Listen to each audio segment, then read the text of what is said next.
Vamos a ver este segundo ejemplo de campo eléctrico de dos cargas puntuales. Y aquí ponemos entre paréntesis respuesta genérica porque no nos van a dar en este problema unos valores específicos para cada dato que haya, ¿verdad? No hay valores numéricos, sino se va a tratar de expresar el campo eléctrico en función de las literales que nos están dando. Entonces el problema habla de que tenemos dos cargas Q1 y Q2 sobre el eje X situadas. La carga positiva, que la designaremos como Q1, está a una distancia A la izquierda del origen. La carga negativa, que designamos como Q2, está a una distancia B a la derecha del origen.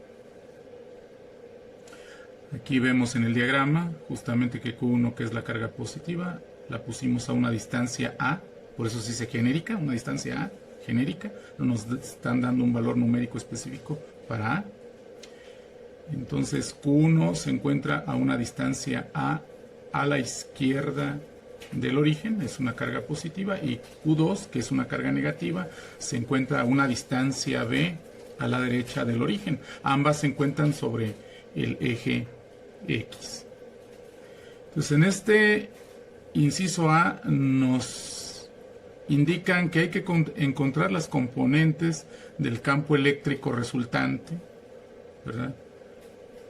O campo eléctrico neto, también se le llama, en un punto P cualquiera. Entonces, al decirnos cualquiera, no se está especificando obviamente un valor numérico, sino se está hablando de un punto P genérico. Cualquiera, un punto P cualquiera situado sobre el eje Y positivo. Entonces, es un punto P, ¿verdad? Situado sobre el eje Y. Si está situado sobre el eje Y es un punto genérico, entonces normalmente se le llama a la distancia al origen, a la coordenada correspondiente, en este caso porque está en el eje Y positivo, pues también Y como corresponde a este eje. Entonces aquí en primera instancia tendríamos este diagrama, donde ya vimos cómo están colocadas las cargas, y ya vemos dónde está el punto P, ¿verdad? Sobre el eje Y, a una distancia Y del origen. En este caso podemos especificar entonces que Q1 se encuentra en un punto P1 de coordenadas, pues podría decirse menos A0, ¿verdad? Vamos a considerar que A es positivo y B también, por el hecho de que nos están diciendo que son distancias. Entonces ya como coordenadas podemos considerar que está P1 con coordenadas menos A0. Q2 está colocado en un punto que llamaremos P2 de coordenadas B0. Y el punto P, que es el que normalmente llamamos P0, que es donde se va a calcular el campo, pero en este caso nos están diciendo que se llama P a secas, tendría coordenadas 0, Y, ¿verdad? Como la Y está en la parte positiva del eje Y, se está considerando que Y también es positiva, ¿verdad? Como coordenada.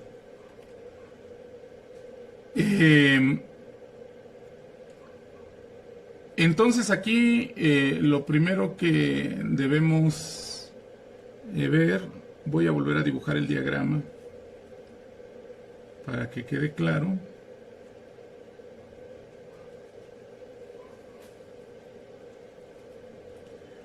Es las demás partes geométricas que vamos a necesitar. Entonces aquí tenemos la carga Q1 positiva a una distancia A, es el origen, y tenemos la carga Q2 que es negativa a una distancia B, tenemos nuestro punto B a una distancia Y. Entonces, esto significa que podemos hablar de las distancias del punto P a los puntos P1 y P2, donde están colocadas respectivamente las cargas Q1 y Q2. Esta distancia pues la vamos a llamar R1, ¿verdad? Normalmente así se le denota a la distancia de la carga 2 al punto P, pues le llamaríamos R2. Vamos a llamarle a este ángulo, ¿verdad? Que es el ángulo del segmento que une la carga 1 con el punto P. Respecto a la horizontal lo vamos a llamar phi, pues por darle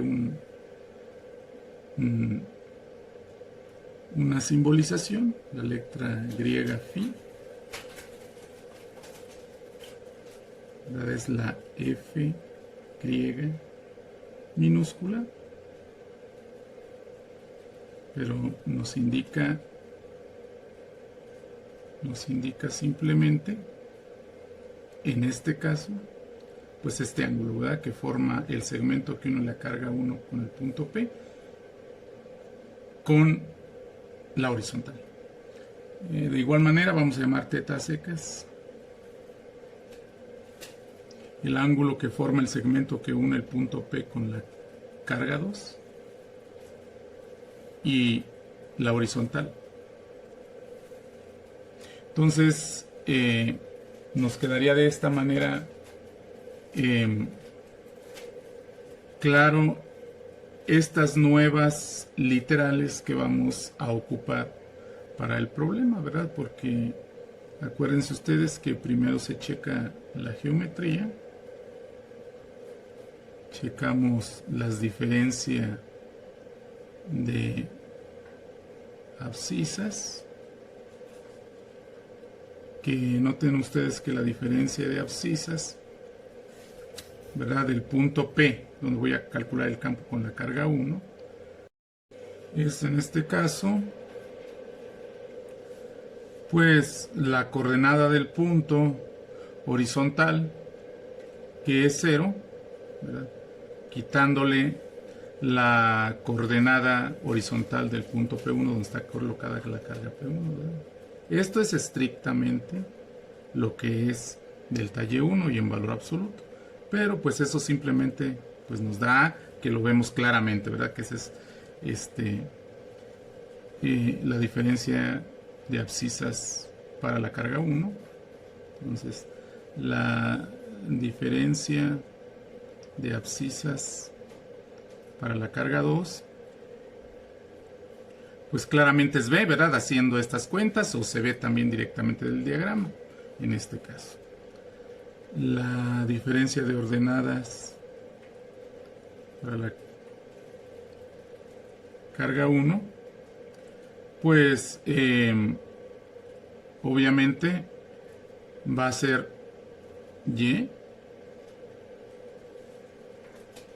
y como están colocadas ambas sobre el eje X, pues también va a ser la diferencia de ordenadas para la carga 2, ¿verdad? Por ejemplo, para la carga 2 sería y menos 0 en valor absoluto, ¿verdad? Pues daría y. Entonces, enseguida, pues calculamos, ¿verdad? Cuánto es R1 y R2 al cuadrado, ¿verdad? R1 al cuadrado, pues sería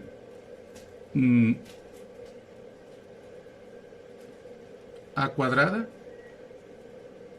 más y cuadrada, ¿verdad? Por lo que hemos visto. Porque es delta x 1 al cuadrado, que es a cuadrada, más delta y1 al cuadrado, que es y cuadrada. De similar manera, r2 al cuadrado es igual a b cuadrada más y cuadrada. Esto, pues por el teorema de Pitágoras, ¿verdad? Lo hemos comentado. Y lo que tendremos que calcular enseguida son las funciones trigonométricas, pues, de estos ángulos, ¿verdad? Sabemos que el ángulo phi, en este caso, también es igual a este ángulo, ¿verdad? Porque son ángulos alternos internos, los ángulos alternos internos, por lo que sabemos de geometría desde la secundaria, tercero de secundaria, pues recordamos, ¿verdad?, que son iguales. También este ángulo con este ángulo, ¿verdad? Estos dos ángulos, nada más estoy haciendo notar que al trazar otro horizontal que pase por P, se forman y son exactamente iguales a los que ya teníamos. Normalmente estos ángulos son con los que formamos los triángulos en los ejemplos anteriores, los triángulos rectángulos, ¿verdad? Que sería, uno sería este y otro sería este, pero son triángulos pues congruentes con estos que se forman acá en el otro lado, ¿verdad?, de estas diagonales, que son las hipotenusas de esos triángulos rectángulos respectivamente. Las hipotenusas podemos obtenerlas del paso previo en que nosotros ya teníamos sus cuadrados aquí, expresados mediante este binomio. Y entonces simplemente serían respectivamente las raíces cuadradas de esos binomios, que escrito por medio del exponente, pues para R1 nos quedaría el binomio a cuadrada más y cuadrada al exponente 1/2. Para R2 el binomio b cuadrada más y cuadrada al exponente 1/2. Y de esta manera dejaríamos preparados estos resultados para los pasos que siguen. Ahora, lo que continúa es calcular las funciones trigonométricas de los ángulos phi y teta, ¿verdad? Que por medio de estos triángulos rectángulos, ¿verdad?, de cualquiera de ellos, queda claro que, por ejemplo, el coseno de phi es A entre R1, el seno de phi es Y entre R1, el coseno de teta es B entre R2 y el seno de teta es Y entre R2, ¿verdad?, de acuerdo a las definiciones de estas funciones.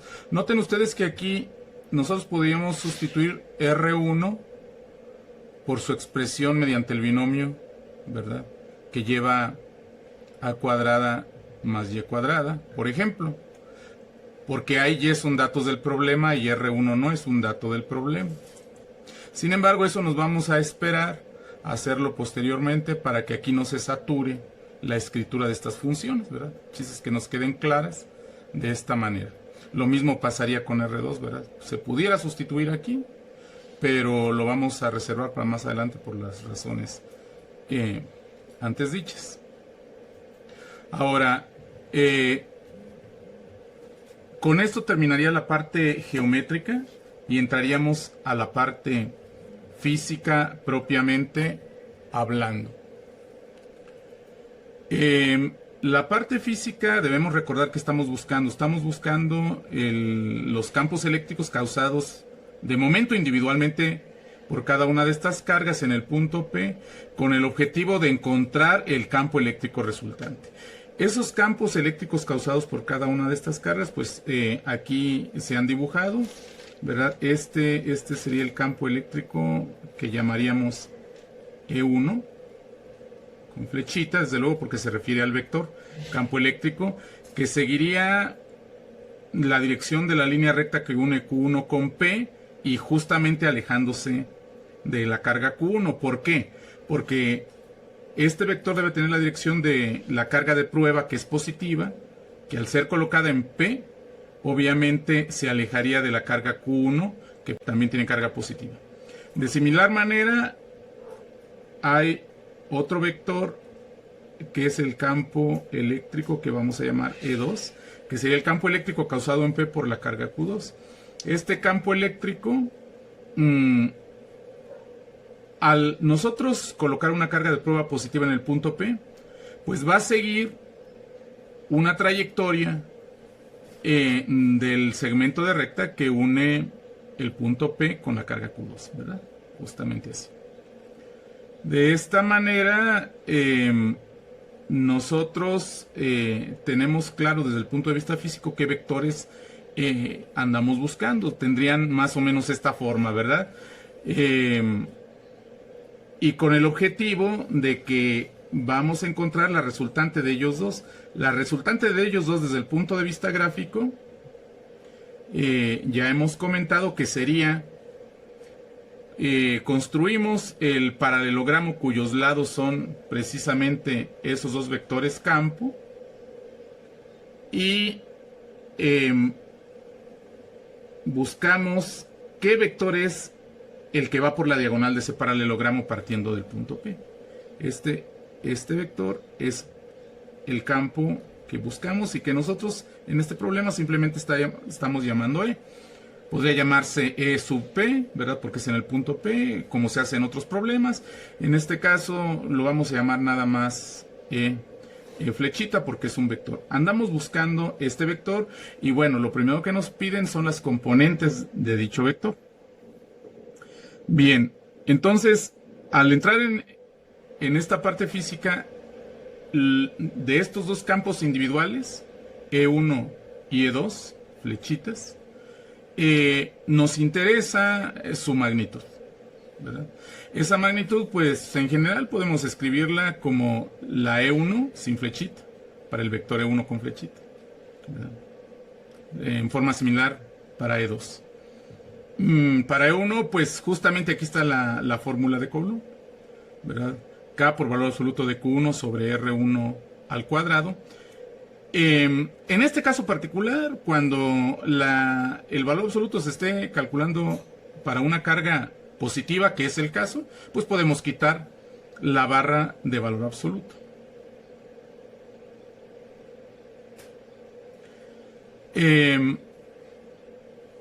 En el caso de estar aplicando esta misma fórmula para una carga negativa, pues ahí sí se tiene que conservar las barras de valor absoluto. Entonces, justamente aquí tendríamos ya las dos magnitudes de esos campos, que justamente es directamente la aplicación de la ley de Coulomb. Bien, entonces estas son las magnitudes. E1 y E2.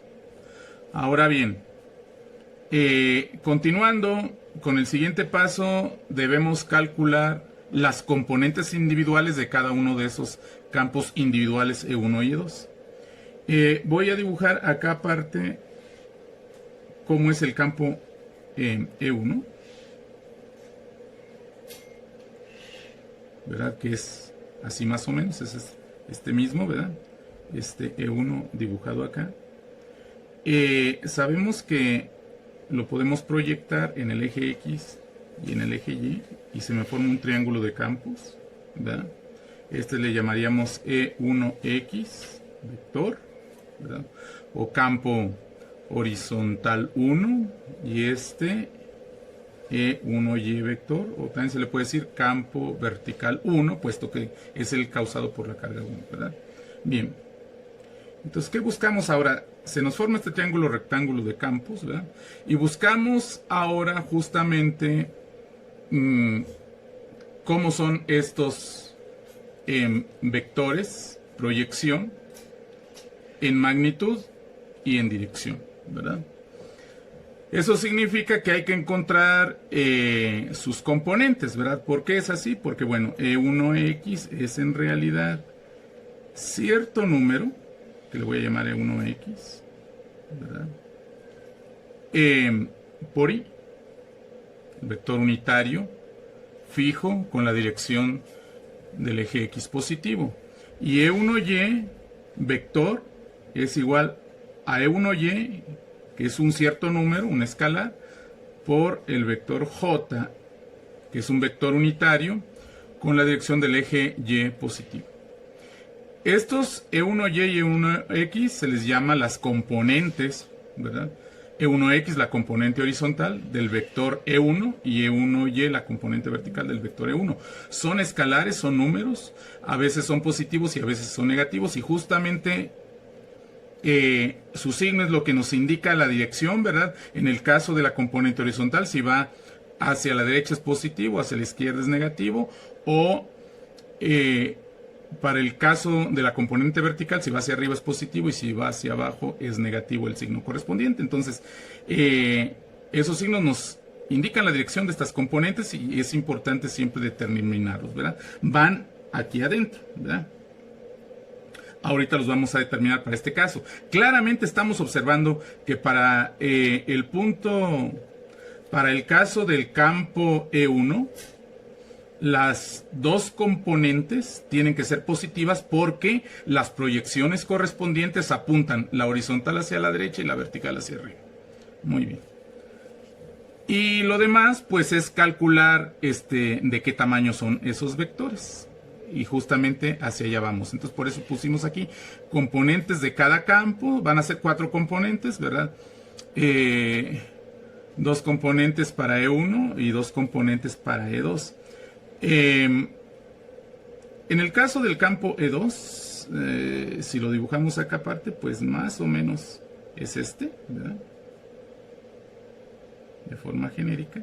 También tiene sus proyecciones, que se les llama E2X vector y E2Y vector, los cuales también es un E2X, un cierto número, por I, ¿verdad? Y E2Y vector es un cierto E2Y por J. Noten aquí, ¿verdad? Igual se nos forma un triángulo de campos, ¿verdad? Para el campo eléctrico E2, causado por la segunda carga. Aquí hay que notar que la componente horizontal de este segundo campo sí es positiva. ¿Por qué? Porque va hacia la derecha.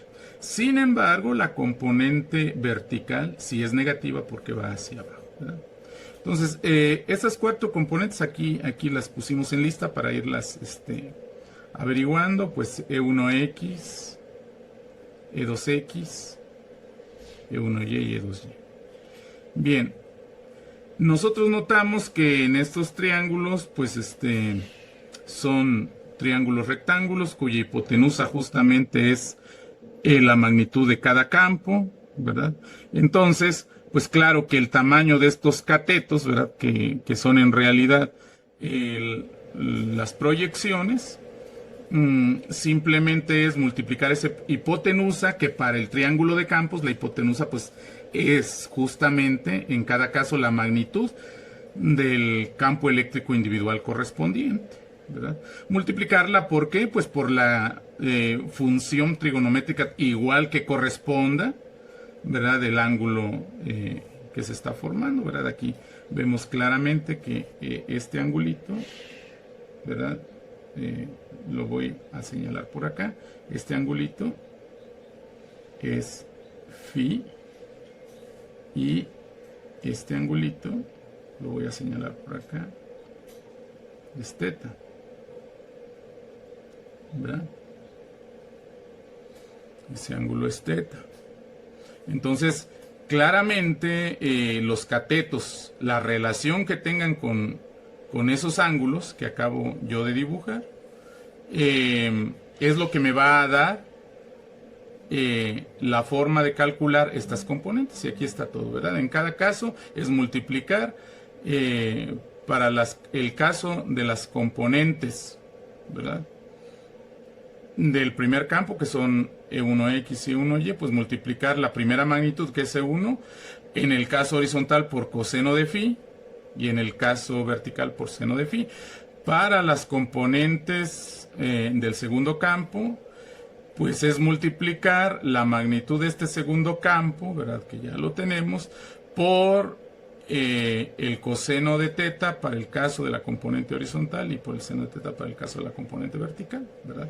Todos estos datos que aquí estamos ocupando ya los tenemos de antes, ¿verdad? Entonces aquí vean cómo sustituimos. Aquí está, para el caso de 1x es E1 por coseno de phi, según hemos dicho, y E1 es K por Q1 sobre R1 al cuadrado, aquí está, y el otro factor es coseno de phi, que acá está, también preparado, es A sobre R1, ¿verdad? Aquí simplemente simplificamos, es igual a K por Q1 por A sobre R1 al cubo, por las leyes de los exponentes, 2 más 1. Y en este momento podemos también ya hacer el cambio, ¿verdad? R1 no es dato del problema, a expresarlo mediante el binomio A cuadrada más Y cuadrada, ¿verdad? Entonces lo sustituimos. Vean cómo pusimos aquí el paréntesis cuadrado con el cubo afuera, porque adentro pues va a ir el valor que está aquí. Y al ser sustituido y siguiendo las leyes de los exponentes, esto nos permite simplificar E1x en la forma KQ1A sobre el binomio A cuadrada más Y cuadrada al exponente 3 medios. Exactamente de la misma forma tenemos que E2x, bueno, pues es E2 por coseno de teta, es decir, K por, aquí ponemos el valor absoluto de Q2 sobre R2 al cuadrado por B sobre R2, ¿verdad? Esto es E2, esto es coseno de teta, según los datos que nosotros tenemos aquí, ¿verdad? Y en este caso, pues como Q2 es negativa, pues vamos conservando las barras de valor absoluto, ¿verdad? Y igual haciendo la sustitución de R2 por la expresión que lleva el binomio B cuadrada más Y cuadrada a la 1 medio. Al sustituirlo, ¿verdad? Y siguiendo las leyes de los exponentes, porque todavía eso va elevado al cubo, ¿verdad?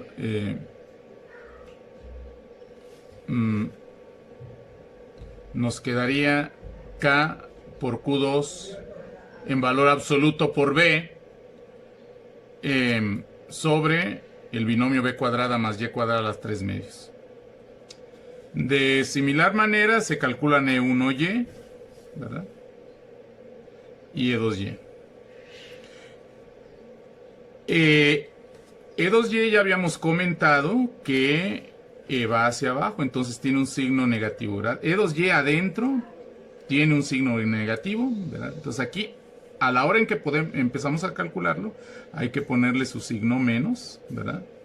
Aquí también, y en cada uno de estos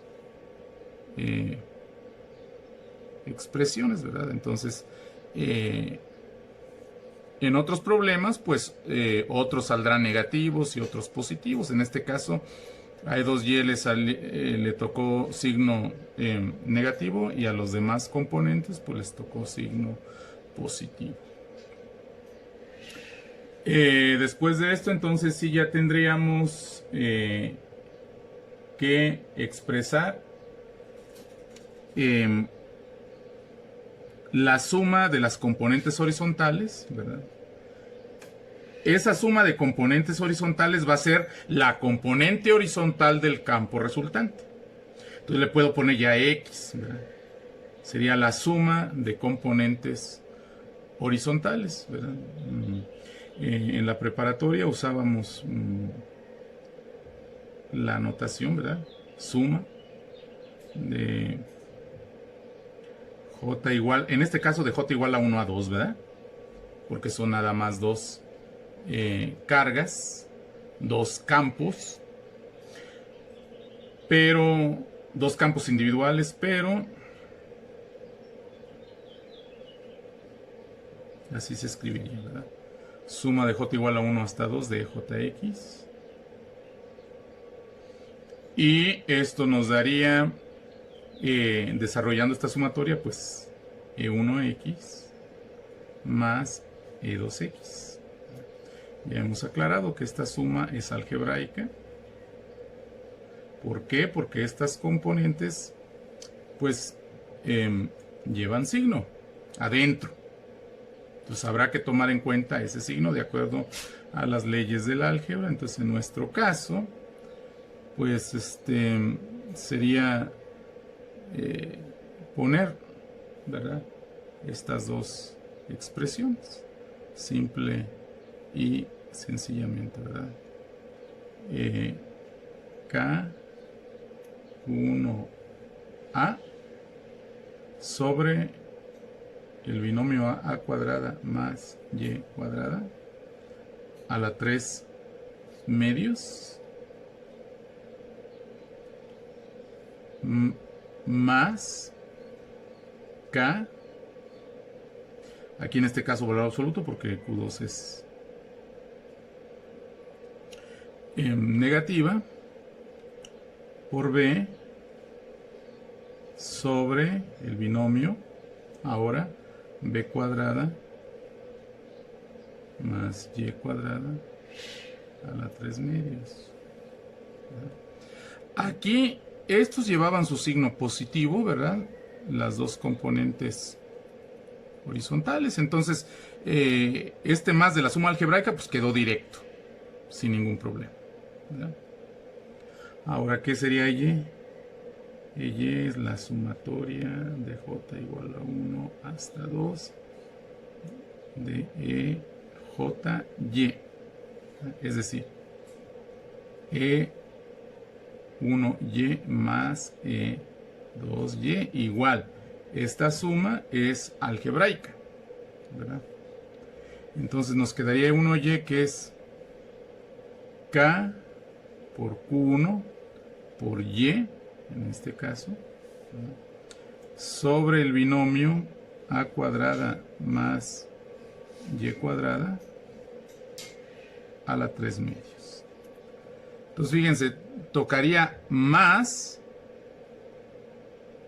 E2Y, que lleva un signo negativo, ¿verdad? Ese 2Y es menos K por valor absoluto de Q2 por Y sobre el binomio B cuadrada más Y cuadrada a la 3 medios. Entonces ese más por este menos, ¿verdad?, va a dar menos, según las leyes del álgebra. Entonces sería menos K por valor absoluto de Q2, ¿verdad?, por Y sobre el binomio B cuadrada más Y cuadrada a la 3 medios. Entonces, hicimos suma de componentes horizontales, ¿verdad?, de cada campo, suma algebraica, porque estas componentes ya alegamos que llevan algún signo, según la dirección que apunten, ¿verdad?, si es a la derecha o a la izquierda, o si es hacia arriba o hacia abajo. Entonces, es la suma de componentes horizontales algebraica, y esa suma de componentes horizontales es la componente horizontal del campo resultante, ¿verdad? De manera análoga, la suma de componentes o verticales de cada campo individual nos va a dar la componente vertical del campo resultante, ¿verdad? Entonces aquí cuando nos pedían encuentre las componentes del campo eléctrico resultante en el punto P, ¿verdad?, un punto P cualquiera situado sobre la parte positiva del eje Y, ya hemos contestado en este momento, ¿verdad? Uno es este, ¿verdad? Una de las componentes que me piden es la componente horizontal. con los datos del problema, ¿verdad? Porque siempre uno debe contestar, ¿verdad? Cuando es un problema genérico, aludiendo a los datos que te están dando originalmente en el problema. A lo largo del desarrollo del problema, pues puedes usar otras variables, ¿verdad? Que es lo que hicimos aquí. Nosotros aquí metimos R1 y los ángulos, R1, R2 y los ángulos. Pero se puede usar la variable que se necesite en cada caso. Sin embargo, al final la respuesta tendrá que darse en las literales, en términos de las literales de los datos que se den en el problema. ¿Verdad? Entonces aquí ya tenemos pues la primera respuesta. Ahora hay que comentar que el campo eléctrico en sí resultante, ¿verdad? El campo eléctrico resultante es un vector. ¿Qué vector? Pues justamente aquel cuyas componentes que ya calculamos, multiplicadas respectivamente por IJ,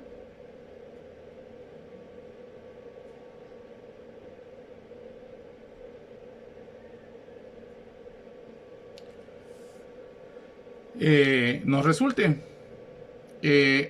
Nosotros aquí, si nos pidieran el campo como vector, pues, ¿qué contestaríamos? Contestaríamos aquí un paréntesis, pondríamos, ¿verdad? Diríamos E es igual a un gran paréntesis donde va a ir justamente toda esta expresión. K, Q1A sobre A cuadrada más Y cuadrada a la 3 medios más K Q2 B, Q2 en valor absoluto en este caso, sobre B cuadrada más Y cuadrada a la 3 medios.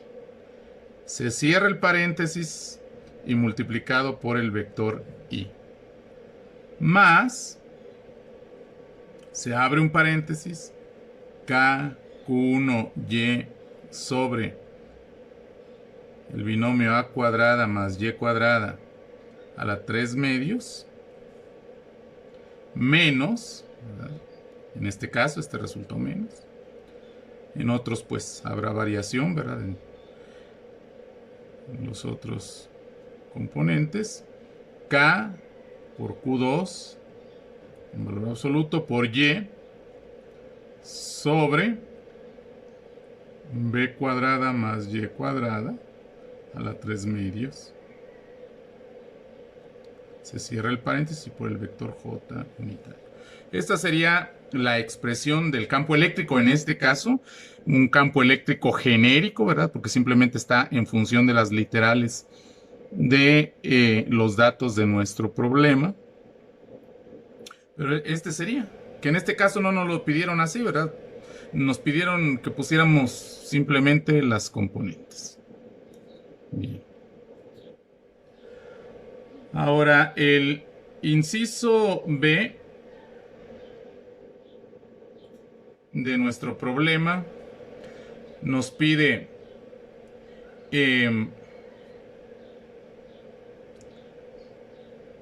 calcular el campo eléctrico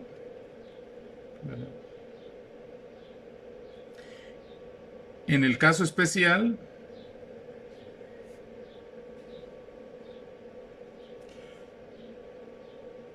de que el tamaño de ambas cargas es el mismo. Nosotros ya sabemos que estas cargas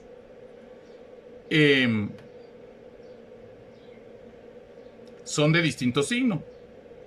Y aparte, pues son de distinto tamaño, ¿verdad? En general, no sabemos, pero son de distinto tamaño. Sin embargo, nos piden que chequemos qué pasa con el campo eléctrico cuando exactamente tienen el mismo tamaño, aunque siguen teniendo distinto signo, ¿verdad? Y la distancia al origen de ambas sea la misma, sea A, ¿verdad? Eh, la distancia al origen de ambas sea la misma. O sea, ya la A y B no van a ser en general diferentes, sino la misma, ¿verdad? Miren, entonces en este caso, si me están diciendo que esto es igual y esto es igual, puedo señalarlo con una sola letra. Por ejemplo, la letra, como Q1 ya era positiva, con Q1, ¿verdad? Esto voy a hacerlo simplemente igual a Q1, ¿verdad? Van a valer las dos Q1, ¿verdad? En tamaño. Pero una positiva y una negativa, ¿verdad? Es decir, Q1 pues desde luego es igual a Q1, ¿verdad? Pero Q2 la puedo expresar como menos Q1, ¿verdad? Así de sencillo. Entonces, ahora A es igual a B, pues entonces cada vez que aparezca B, pues voy a sustituir A. Entonces, justamente, ¿qué es lo que va a pasar? Miren, X, para este caso, ¿verdad? X quedaría K por Q1 por A sobre el binomio A cuadrada más Y cuadrada a la 3 medios, ¿verdad? Hasta aquí no ha pasado nada nuevo. Pero luego seguiría más K, ¿verdad? Pero el valor absoluto de Q2 ya quedamos que es Q1, ¿verdad? Entonces se escribe Q1 otra vez. La B ya quedamos que es A, se escribe. Y acá esta B ya quedamos que es A, entonces va a ser A cuadrada más Y cuadrada a la 3 medios. Entonces vean que en el caso especial que me están pidiendo, estos dos términos se vuelven semejantes.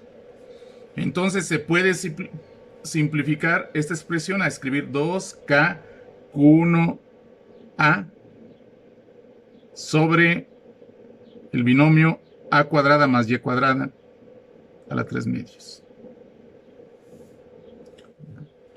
Eso es la componente en X. Ahora, la componente en Y, ¿qué va a pasar? Pues va a pasar una cosa parecida. Se va a poder reducir también, pero en esa reducción se va a volver cero. Fíjense que X en la reducción se volvió el doble. Y para Y en la reducción se va a volver cero. ¿Por qué? Por culpa de este menos, ¿verdad? Acá, como es más, por eso se volvió el doble. Entonces, esto sería ya escribiendo rápidamente K Q1Y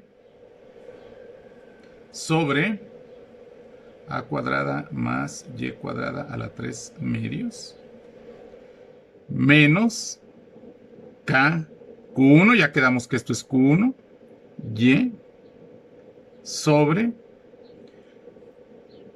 binomio de, en este caso va a ser A cuadrada, por la forma en que me están pidiendo el problema, más Y cuadrada a la 3 medios. ¿Verdad? Vean, entonces me quedaron igual dos términos semejantes, pero uno de signo positivo y otro de signo negativo. Entonces esto es 0. ¿Verdad? Entonces, ¿qué significa? Que en general el campo, ¿verdad? La componente de tipo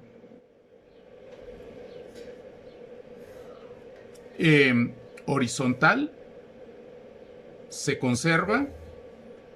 O sea, sigue existiendo una componente de tipo horizontal, pero desaparece la componente de tipo vertical sobre el eje Y si las dos cargas tienen el mismo tamaño, aunque sean de signo distinto, y están equidistantes también del eje Y. Eso es lo que pasa. Entonces, el campo en total simplemente va a ser esta expresión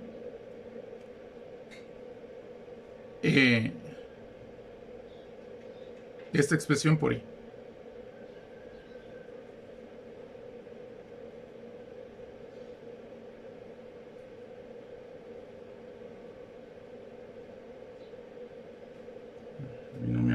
más y cuadrada a 3 medios y por I.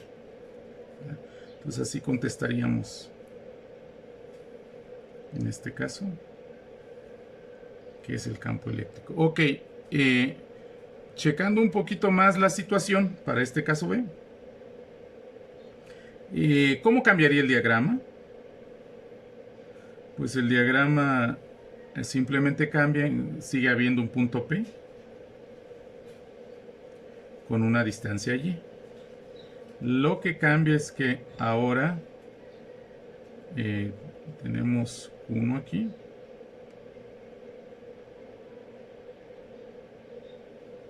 a una distancia A, pero tenemos una carga aquí también a una distancia A negativa, pero del mismo valor absoluto, del mismo tamaño, de la misma magnitud que Q1. Entonces le podemos llamar menos Q1.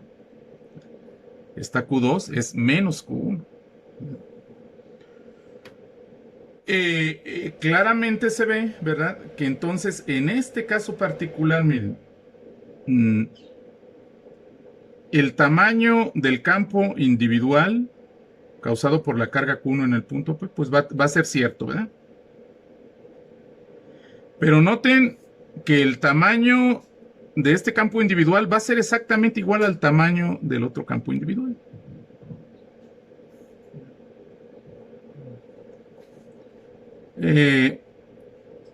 ¿Por qué es así? Porque miren, E1, ¿quién sería? Acuérdense que esto le llamamos R1. Obviamente, entonces los triángulos son iguales. Esta también en realidad sería una R1. La R2 original en realidad ya vale ahora también R1 porque está a la misma distancia del eje Y que la carga Q1.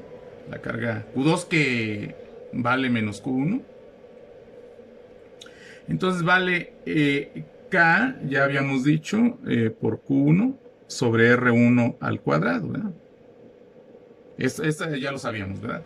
Pero E2, o sea, la magnitud del campo 2 sería, bueno, en principio, habíamos dicho que esto, ¿verdad? Valor absoluto de Q2 sobre R2 al cuadrado, ¿verdad? Pero ya quedamos de que el valor absoluto de Q2 es Q1, ¿verdad? Y además, R1 es igual a R2. Este R2 es igual a R1. Entonces, esto finalmente es K también por Q1 sobre R1 cuadrado. Entonces, los dos campos tienen la misma magnitud, los dos campos individuales. Simplemente apuntan en direcciones distintas, ¿verdad? Como tienen la misma magnitud, a la hora de construir el paralelogramo en realidad es un rombo en este caso, ¿verdad? Ese paralelogramo en realidad es un rombo, ¿verdad? De manera que su diagonal en realidad va a ser completamente horizontal. ¿Pero qué es su diagonal? ¿Verdad? Acuérdense que este vector de arriba es E1, flecha. Este vector de abajo es E2, flecha. Y esta es la resultante, ¿verdad? E, en este caso particular, va a ser completamente horizontal. La diagonal se hace horizontal completamente. Entonces, efectivamente, geométricamente estamos viendo que el campo nada más va a tener componente en I. La componente en J desaparece, ¿verdad? No tiene componente en vertical. Muy bien. Ahora, tenemos un inciso C, también para este problema, que nos dice que encontremos ahora el campo eléctrico debido a esta configuración, pero cuando P está muy lejos del origen, ¿verdad? A ver, ¿eso qué significaría? Miren, Comentando también un poquito, cuando tenemos dos cargas de distinto signo,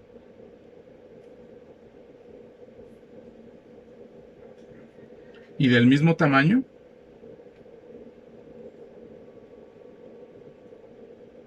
a eso se le llama dipolo, ¿verdad? En este caso, calculamos el campo eléctrico causado por un dipolo de carga Q1, ¿verdad? Digamos, o sea que cada una de sus componentes tiene en valor absoluto carga Q1, y separado ese dipolo 2A, ¿verdad? Entonces, en este caso, 2A es la separación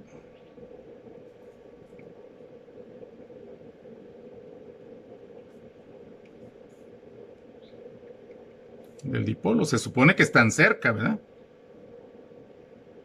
O sea, no debe ser un número muy grande para que formen un dipolo, pues debe haber dos cargas del mismo tamaño y signo contrario cerca. Esa distancia de separación es 2A en este caso, ¿verdad? Y cuando tenemos esta configuración, se le llama dipolo, y nos piden de este dipolo cuál va a ser el campo eléctrico, pero muy lejos del origen. Sobre el eje Y, muy lejos del origen. Entonces, encuentre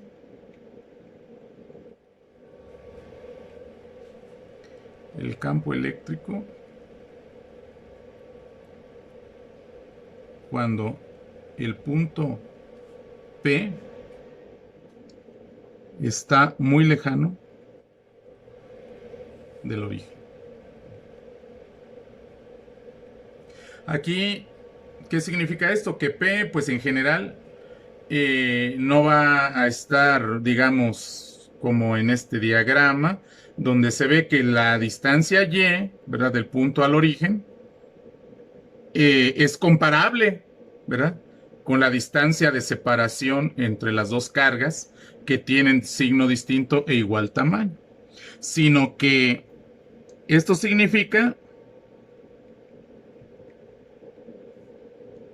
si Y es mucho más grandota, eso se escribe con el signo mayor que doble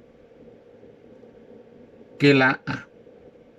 Así se escribe, ¿verdad? Y muy lejano, Y mucho mayor, esto quiere decir mucho mayor que el valor de A. Bueno, ¿qué podemos observar en la fórmula que obtuvimos en el inciso B cuando se dan justamente estas condiciones? Bueno, notemos una cosa, ¿verdad? A ver, aquí hay un denominador que es A cuadrada más Y cuadrada, ¿verdad? Vamos a dibujar un poquito, nada más para... Miren, la Y, otra vez, viniéndonos de acá, la Y más o menos es esto, ¿verdad? Y la A más o menos es esto. Cuando, en este caso, ¿verdad? Del inciso B. Es decir, la Y cuadrada, entonces, podemos construir el cuadrado, así, ¿verdad? Con una Y acá también.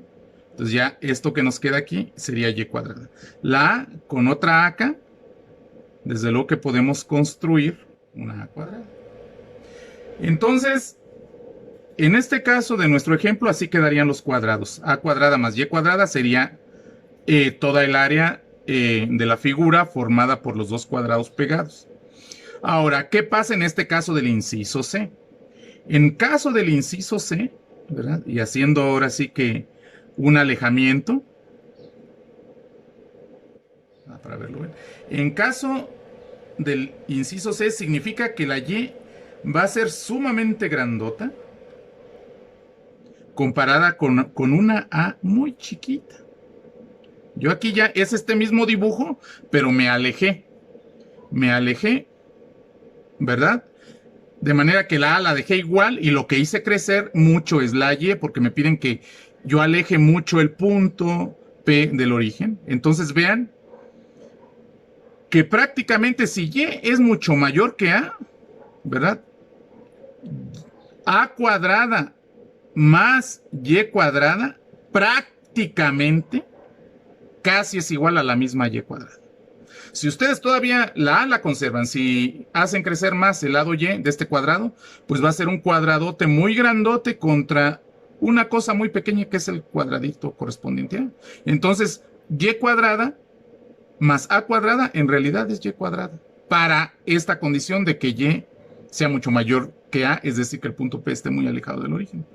De esta manera, entonces, con esta suposición, vamos a sustituir en lugar de este binomio, este monomio, en nuestra expresión. Entonces, E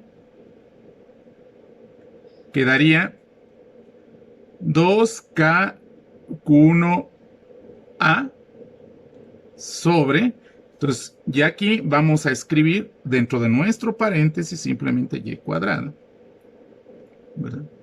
Y claro, sigue estando aquí a la 3 medios afuera. Y por la I. Y al hacerle Y de los exponentes, esto nos queda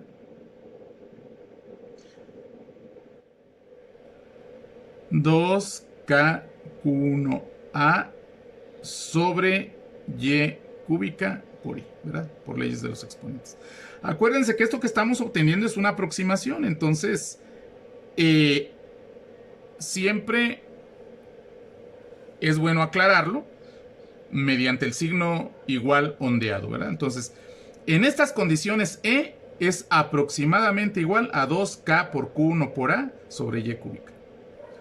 Es decir, si tengo yo un dipolo, ¿verdad?, cuyo valor absoluto de las cargas es Q1 de cada una de las cargas, y su separación es 2A, ¿verdad?, que este es el caso, entonces el campo eléctrico sobre el eje perpendicular a la separación de ambas cargas, el eje perpendicular y que pase exactamente por en medio de esa separación, pero muy lejano de las mismas, el campo eléctrico en este caso tiene este valor, ¿verdad?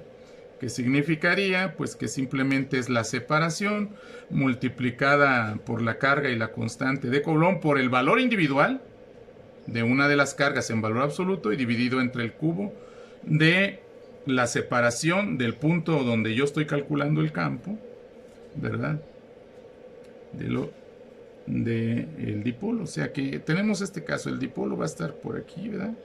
Pues muy chiquitito, aquí más Q1, esta es una Q1, aquí, ¿verdad?, una menos Q1, este es menos, y aquí en medio pasa, y muy lejano va a estar el punto P, muy lejano comparado con la separación, ¿verdad? Bueno, en este punto P, prácticamente el campo es esto, ¿verdad?, que no es necesario expresarlo en esta forma más complicada, pero que es más exacta, desde luego, ¿verdad? Esto ya es una aproximación.